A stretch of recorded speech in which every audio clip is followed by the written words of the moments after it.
Hello and welcome to another weekly update. I hope you're doing well. So last week was Commsverse, fantastic conference. Really good to see so many of you there. I did my talk on declarative agents, kind of seemed to go down okay. So that was really good, and managed to catch up on some other talks as well, learn some new things. So that was really good.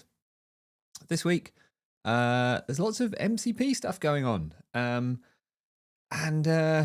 Yeah, so first up, we talked about this a couple of weeks ago, actually. About a month ago, agent mode was in Visual Studio in preview. Now, Microsoft are often known for having very long preview and beta phases, especially if you think about the graph and beta and how much of that stuff is in beta.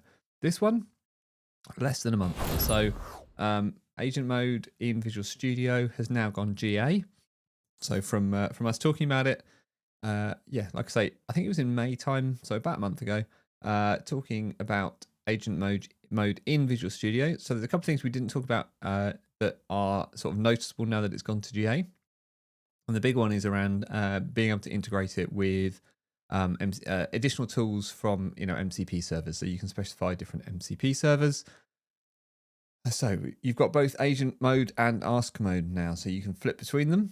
Ask mode is the kind of traditional chatbot. Agent mode is much more kind of autonomous and much more Copilot doing things, and you being there kind of on the side watching. I would say in this model, it's less Copilot and more Pilot, and you almost become the Copilot there, but whatever. All right, so I've got some high-level thoughts about MCP, which are kind of interesting. Well, I don't know if they're interesting or not. I think they're interesting.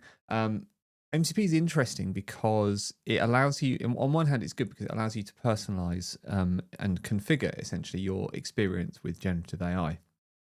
So you can choose the MCP servers you're interested in, and you can then opt in to that data being available or those actions being available.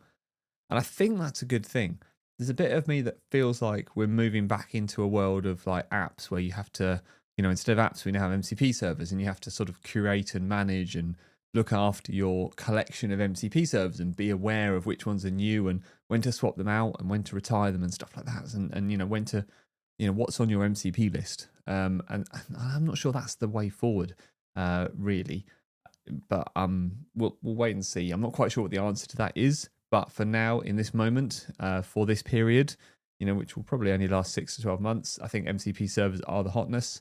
And so everything has to support MCP servers. And that's why we're seeing Visual Studio move so quick to go from preview to GA with MCP support. And it's not just Visual Studio. Visual Studio Code also supports MCP servers in GitHub Copilot there. And they also have an agent mode. And they've actually published a kind of a cool web page where you can preview or sort of see the list of MCP servers you could install, or some MCP servers you could install, and install them directly. So I'll put a link to that page in. So that's this one. It's code.visualstudio.com/MCP. And they've got all these kind of like developer tools like GitHub, like you might expect, Figma, Microsoft Docs, and then in productivity, if you use Notion, that might be really interesting to kind of have access to your Notion, as well as Atlassian for Jira, Asana, Zapier, so you could kind of kick off actions and do things, all from your code, which is kind of interesting. Microsoft Clarity, gosh, a name I haven't heard for a while. Yeah, and then business services as well, through access to their APIs and mostly I imagine the documentation as well, and just understanding those worlds and those ecosystems. So I think that could be really interesting as well. So and down here we've got Azure DevOps. So I think this is cool. Give these a go, see which ones are useful to you. Again, it does feel a little bit like humans doing the work here. I would like a world in which there was a kind of an MCP clearinghouse essentially that agents could use and just dip in and out of the ones they thought were useful. And maybe we'll get there. And maybe that's just too much hands off for the moment for people to be comfortable with. Not sure. Anyway, we are where we are. So we've got MCP for both Visual Studio and Visual Studio Code, which is great. Okay, one thing that I do want to, like changing tack slightly, I do want to highlight is some cool stuff for Dev Proxy that Waldeck's done around mocking data for Microsoft Graph API calls. So this is a really big problem, and it's a big thing it's an enterprisey problem, but I think it's probably an ISV problem as well, but definitely in the enterprise. You want to be able to kind of do things with Graph, but you don't want to incur loads of cost, and you don't, you want it to work, you want to put it into tests, and all the rest of it. So yeah, having mocks for Microsoft Graph calls is super, super handy. And it's one of those things that I think if you go and talk to any big enterprise IT team or dev team, they will tell you that mocking Microsoft Graph is probably on their backlog, and it's probably part of their tech debt. Are they ever going to get to do it? Probably not. So it's really good that Waldeck's done this, because it's a massive service for loads of developers will find this really, really useful. So there's a sample. It's got mocks for a bunch of Microsoft Graph calls based on the requests and responses from the documentation. So it's good for testing, and it's actually quite good for demos as well. Waldeck says, actually, which is interesting. So I think that's a really interesting use case as well, using mocked data for demos, because you make really fast responses this way. So if you're not waiting around, or the Wi-Fi is a bit dodgy, yeah, and actually also predictable results is the other thing. So really interesting that. So you could make your own as well, but they've got the samples here for the V1, for the beta, and then one that combines both together.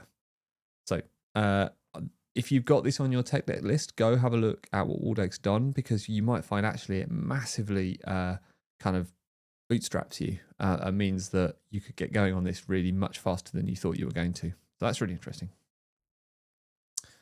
And the final thing I want to call out is there's a new blog post out, and I think it's supposed to be a series. I think this is the first one. I've not been aware of this before, which is the Microsoft 365 Developers Update. So there's a Developers Update for June here, and it's titled as a monthly blog series. Now, apologies if there have been versions of this before, I just haven't seen them. But this is a really good roundup of developer news for the month from Microsoft. So it's kind of highlighting the things that are new in the dev space, or certainly that Microsoft want you to know about in the dev space. So I think we've probably talked over most of these already, but they are worth kind of, it's always worth, going down this list and making sure and just seeing what's going on. And we didn't really talk that much about the agent store, just because, it's not super developer focused, I guess. It's worth knowing about. Obviously, if you're building agents, you want to be able to publish them there, so that's good. But we did talk about, I think, everything else that's on here. Agents SDK, that's going to be interesting if you have some learning you want to do. And then, yeah, we talked about dev proxy. We did talk about Athena, and there's a couple of other things on here. But what's nice as well is these links at the bottom to make sure you stay up to date as well. And we haven't talked about community calls for a while. I do a bad job of keeping up with the community calls, but they are a really good way of, especially if you're new into this space, if you're new into the Microsoft 365 development space, go check out the community calls, because they're a really good way of, firstly, figuring out who the people in the community are, who you should talk to when you have a problem, and then just immersing yourself in the space, finding out who's who. It's kind of like a networking event as well. That's how I see it.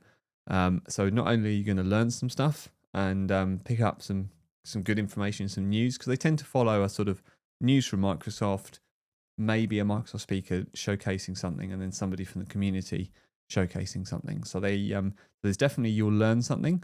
But then I also tend to use it as a good networking thing, because obviously all the people presenting content, both from Microsoft and the community, are good people to know, good people to connect with, good people to start talking to.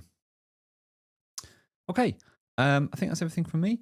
It's going to be getting into that kind of quiet season for news, I suspect, although the last couple of years with Copilot, that's not really been, it has eased off, but not quite so much. But we'll see how it goes this year.